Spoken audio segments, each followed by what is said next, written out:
Tu essayes, je sais pas, d'avoir le dessus, peut-être pas forcément comme ça, mais... pas d'avoir le dessus. Mais de prouver que la société a raison de faire ce qu'elle fait, voilà.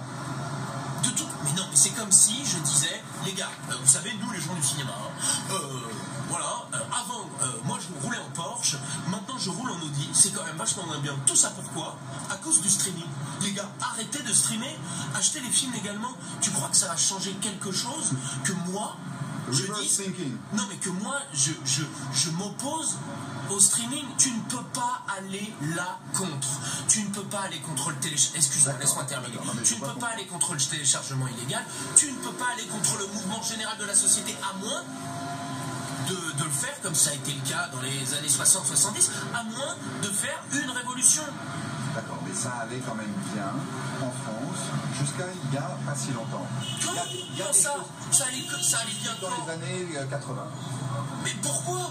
Mais parce qu'il n'y avait pas eu la crise du pétrole, parce qu'il n'y avait pas eu la crise économique. Depuis 73, il y a eu 5 crises en France. Donc forcément, le pays, c'est pas à cause des politiques seulement qu'il en est là. C'est aussi à cause de ce qui se passe dans le monde. On est dépassé d'un point de vue technologique, on est dépassé d'un point de vue industriel.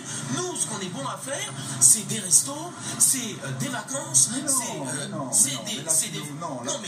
tu nous roules dans la farine. Food, fragrance and fashion. Voilà, c'est ça. Mais dis-moi, voilà. Est-ce que les Américains veulent se souvenir de la France, parce que la France ça commence par F, et ils ont trouvé 3 mots avec un F, comme ça va bien ensemble.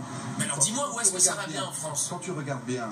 regarde, Xavier Niel, est-ce que tu es allé l'interviewer, Xavier? Non, mais il est très secret. Parce qu'il est très secret. Parce que Xavier Niel, franchement, s'il y a quelqu'un qui peut être le trait d'union entre les gilets jaunes et les pouvoirs politiques, c'est lui. Parce qu'il n'y a pas un mec en France, selon moi, alors je ne le connais pas par cœur, mais il n'y a pas un mec en France qui, en même temps, est un modèle de réussite, et en même temps, putain, tend la main aux jeunes, essaye de développer des nouvelles idées, des nouvelles technologies. Évidemment, il fabrique les futurs employés de son entreprise. Mais c'est pas vrai, le mec a ouvert une école qui est gratuite, mec, pour les nouvelles technologies et la formation. Qu'est-ce que tu fais, toi? Il a la priorité pour embaucher les gars. Non, c'est très bien ce qu'il fait. Qu'est-ce que tu fais de plus? Non, c'est très bien ce qu'il fait. Il a eu une idée de génie qu'il a développée, il y a cru. Il a... aux gilets jaunes et à la solution. Aux solutions.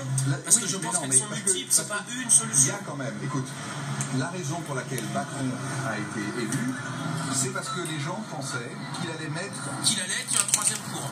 Que ça allait pas être la gauche ou la droite classique, que ça allait être différent. Non, mais ça, les gens, ils s'en foutent, ils regardent pas l'échiquier politique. Ils regardent leur situation, ils se sont dit, bon, le gars, il est bien, comment dire, ingéré, il est bien dans la finance, je sais pas le mot. Et